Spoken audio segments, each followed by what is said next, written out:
Bonjour à tous et bienvenue dans Parole de femmes, une émission créée par Femmes et Diversité, qui est une association qui donne la lumière et la parole aux femmes dans toute leur diversité.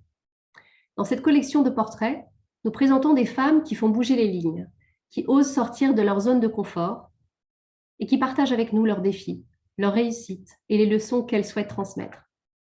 C'est l'envie, le courage et la résilience qui dessinent nos trajectoires de vie. Aujourd'hui, je vous invite à découvrir le récit inspirant de Massoumeh Raouf, journaliste, écrivaine. Elle a publié 2 ouvrages autobiographiques sur son parcours de survivante.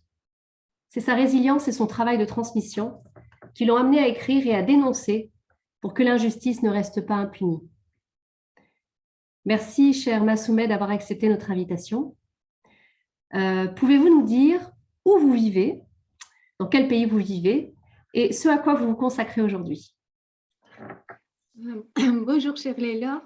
Merci de m'inviter à votre émission Parole de femmes. Malheureusement, les voix de femmes soit ne sont pas entendues ou à peine entendues. Je suis réfugiée politique iranienne résidant en France.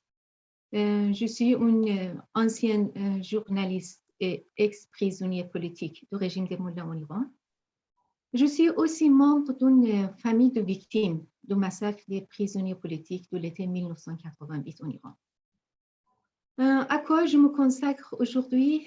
J'ai consacré ma vie pour la liberté et pour la justice.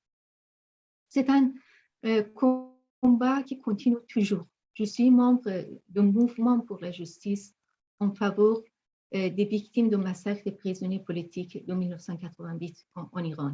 C'est une association dont mon cher frère Ahmad est une victime de ce massacre.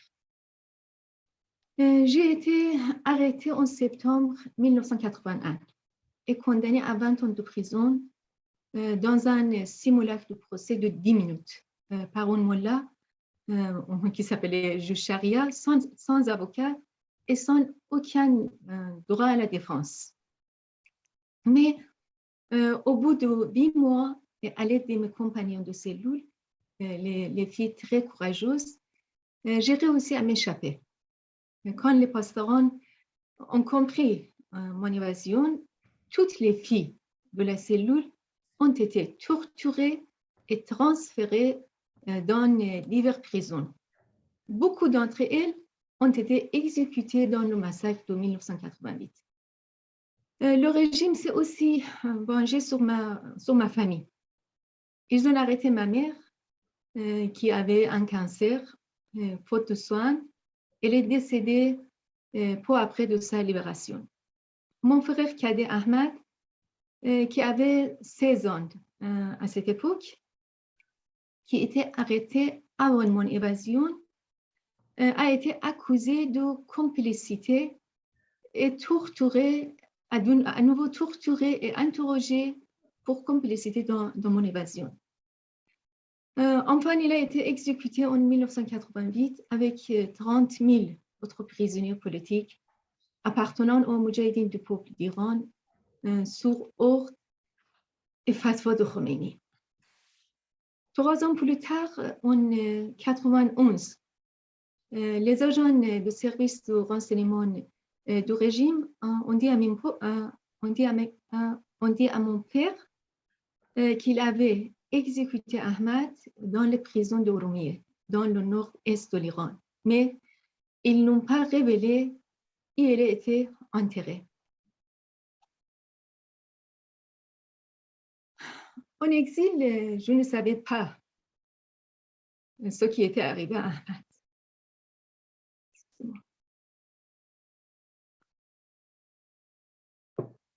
Alors, après le massacre, j'ai participé à plusieurs projets de recherche sur les prisons du régime de Khomeini.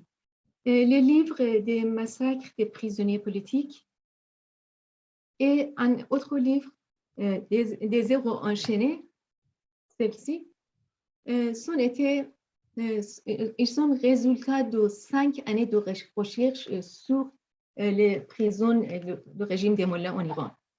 Ces 2 livres ont été publiés en personne.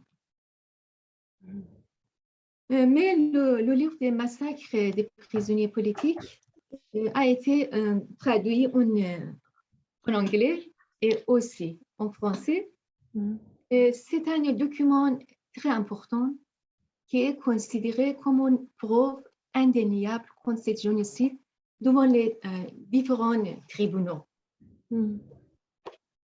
Regarde, il y a beaucoup de documents dans ce livre. Il y a les noms de 5000 exécutés des membres des Moudjahidines du peuple qui nous sommes réussi de récolter. Et il y a des renseignements sur 35 commissions de la mort, les bourreaux qui sont participés dans ces grands massacres. Et aussi les fosses communes dans 36 villes dans tout l'Iran.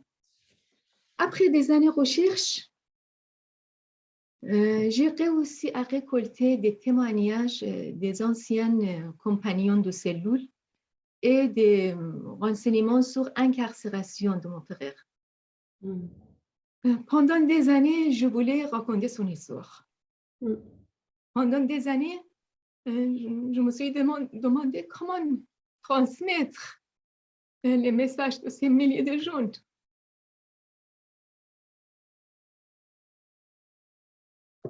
Qui sacrifient leur vie pour la liberté à des générations futures, surtout celles et ceux qui ont aujourd'hui l'âge de mon frère.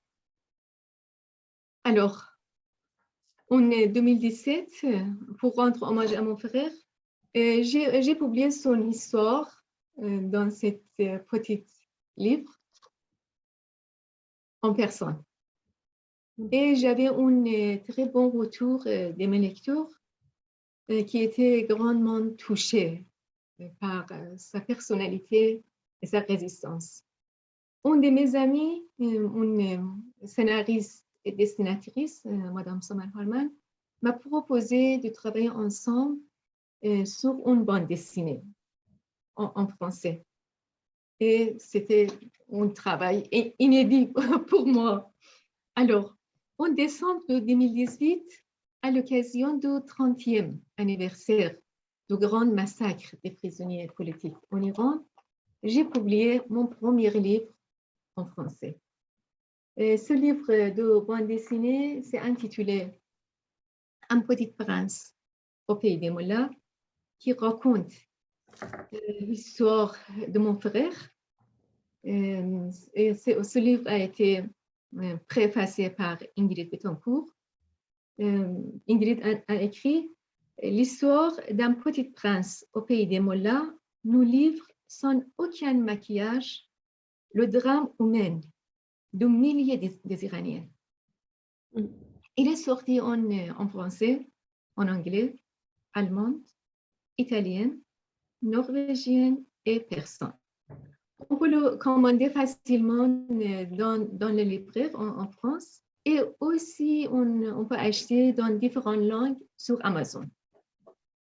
Okay. Alors, c'est vrai que ton parcours est très touchant. Je suis aussi très émue de t'entendre, mais je m'interroge quand même sur ce courage. D'où est-ce que tu puises ce courage pour avancer dans ta mission? Parce qu'on a quand même l'impression que tu es investi d'une mission de vie, de réparer, justement, de transmettre cette mémoire blessée pour ne pas oublier.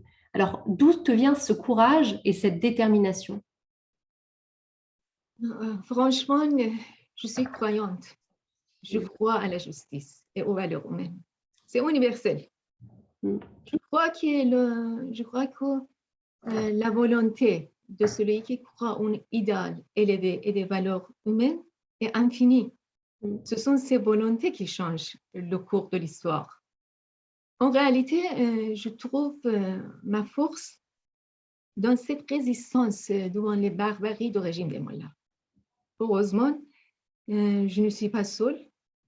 J'appartiens à un mouvement politique progressiste et historique de mon pays. organisation des Moudjahidines du peuple d'Iran, qui a combattu les régimes dictatoriaux du Shah et après des Mollahs. C'est un mouvement avec une histoire, plus de 50 ans de l'histoire. C'est une lutte collective qui est la source de notre force et aussi notre persévérance. On ne peut pas résister seul dans son côté.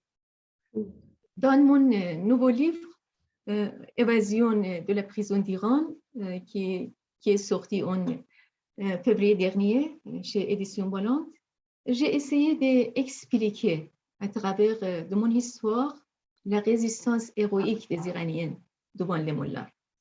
Il y a un petit extrait sur le 4e de couverture. Je vais lire quelques phrases. Je n'ai pas passé que quelques mois dans le cachot des Mollahs iraniennes. Pourtant, il me semble que j'y ai passé presque toute ma vie, car toute ma vie s'est trouvée changée du fait de cette épreuve. J'ai toujours eu l'impression que j'avais survécu à cette aventure par hasard. J'ai survécu alors que celui qui, comme moi, était réellement passionné par leur idole et leur objectif ne sont plus là. J'ai perdu mes parents, mes frères et mon mari à la suite de mes confrontations avec la tyrannie des Mollahs au pouvoir en Iran. Mais je ne suis pas la seule à avoir perdu des êtres chers. Des milliers d'autres Iraniens sont devenus les victimes de ce génocide barbare et inhumain. Des milliers qui ont payé le prix fort pour avoir dénoncé ce régime, mais qu'ils n'ont pas eu la chance ni le temps de faire connaître et comprendre les enjeux de cette terrible tyrannie religieuse au reste du monde. Mais heureusement, j'avais cette chance de parler de cette barbarie qui règne dans mon pays. Franchement, j'ai écrit ce livre pour les lecteurs français ou étrangers qui entendent le nom de l'Iran dans l'actualité, mais ne savent pas ce qui se passe réellement en Iran. Ce livre, c'est le récit, mon histoire, comment dire, personnelle, mon arrestation, mon évasion de la prison du régime des Mollahs en 1982. Mais malgré que c'est mon histoire personnelle, je pense que ma vie, loin d'être une histoire personnelle et singulière, est liée de près à une histoire de douleur et de souffrance de tout un peuple. Les souffrances et les larmes des peuples iraniens. Et vous êtes une femme et donc en tant que femme, vous avez des ressources, bien entendu.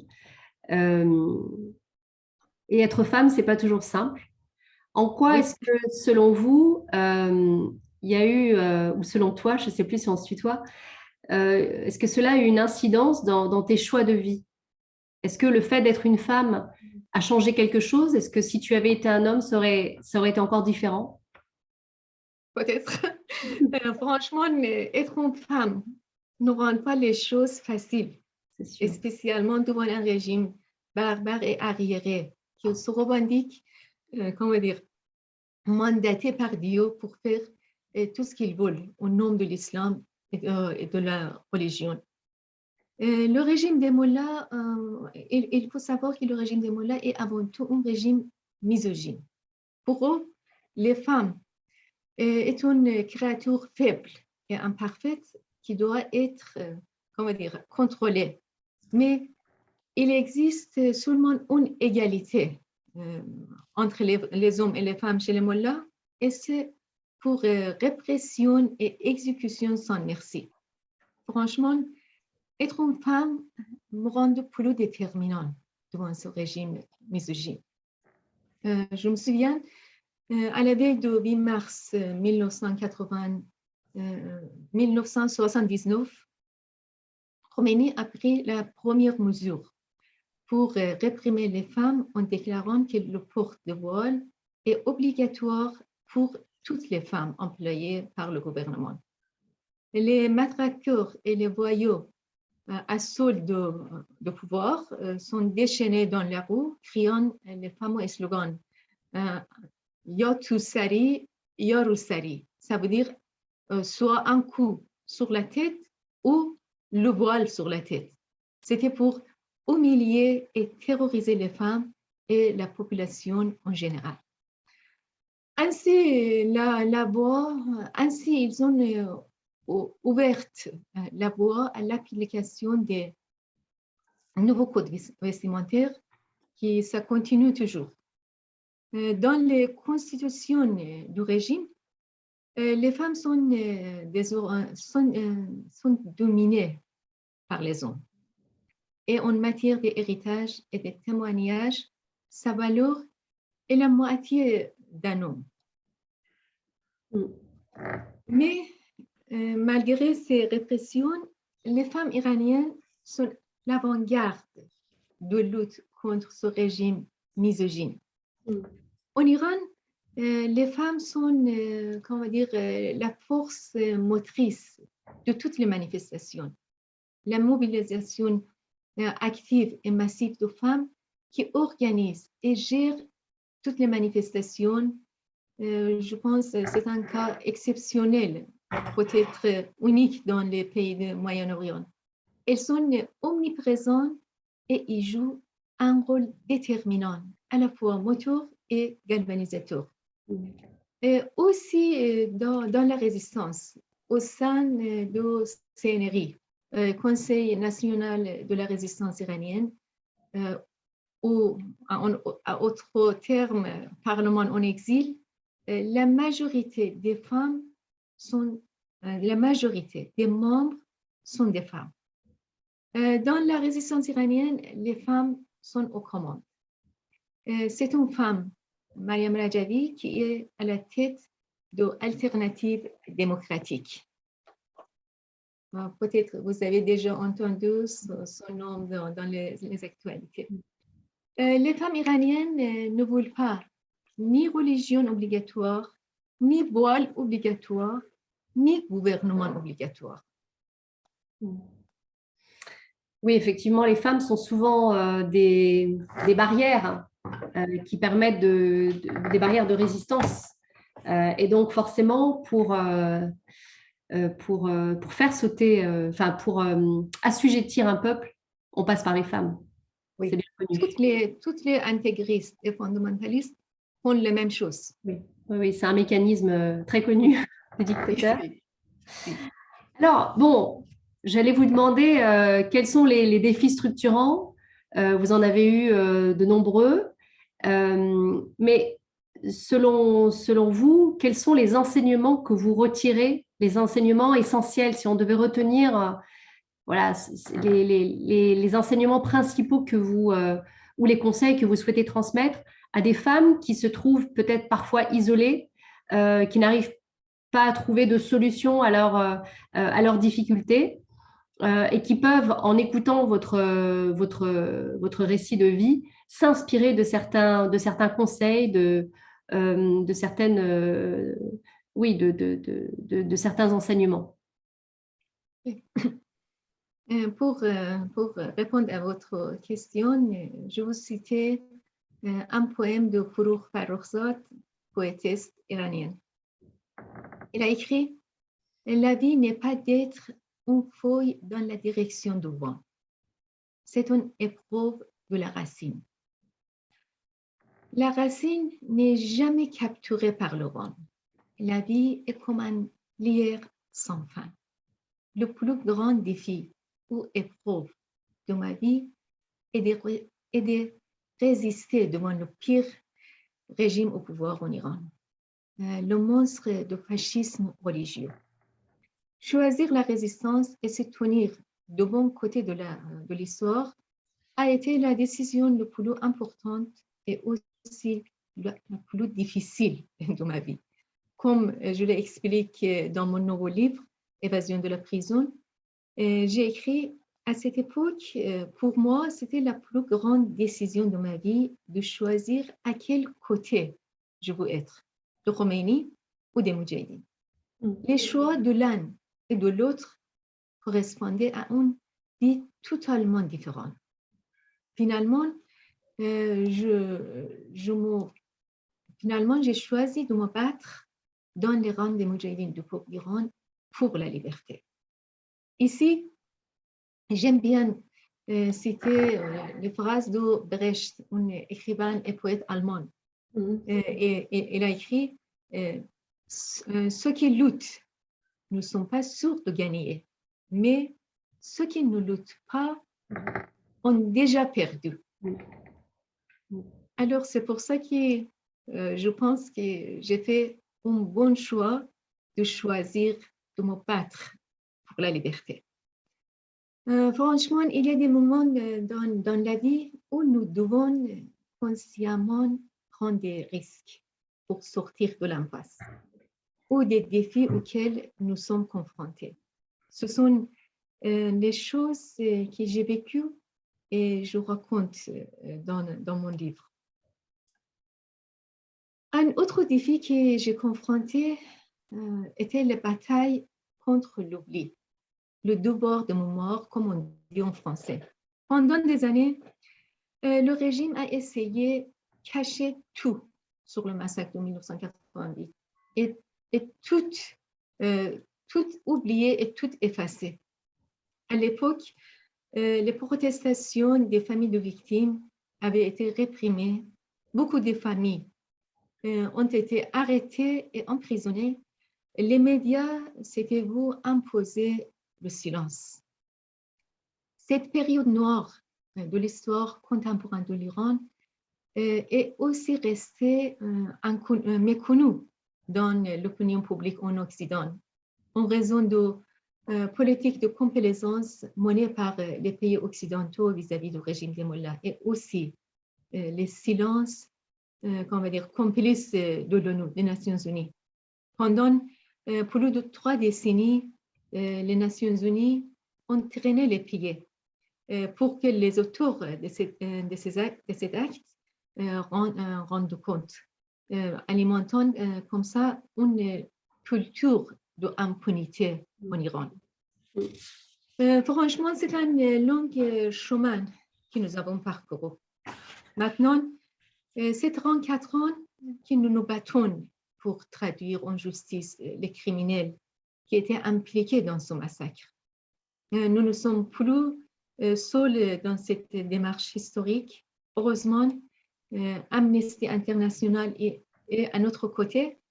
Amnesty International a déjà fait son enquête indépendante. Il a publié en 2018, c'est un rapport de 200 pages. C'est très important. Pendant des années, moi, comme des autres familles de victimes, nous avons frappé la porte d'Amnesty pour demander qu'ils leur passent leur enquête. Maintenant, c'est Amnesty International qui demande aux Nations Unies de mener une enquête indépendante sur ce crime contre l'humanité.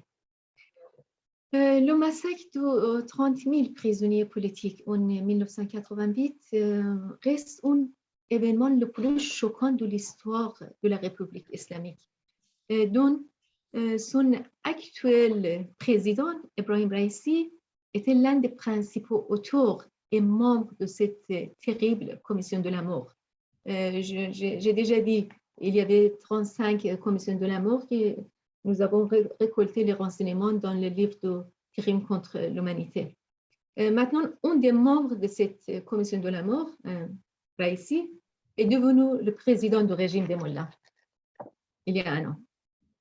Mais arrivé de Ebrahim Raisi, le bureau qui est devenu président, a attiré les attentions sur ce crime odieux.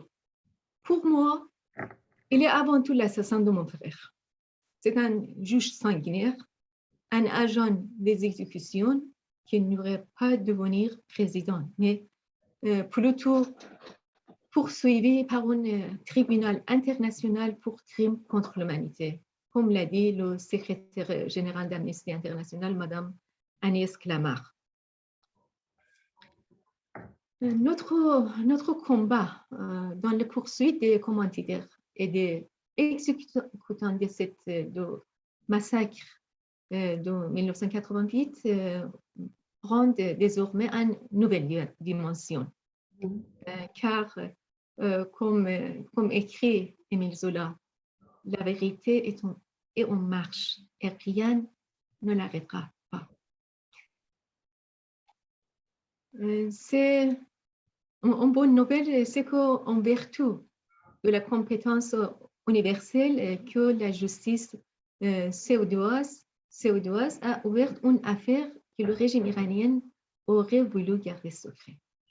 Ce procès s'est déroulé à Stockholm après plus de 9 mois et 92 séances.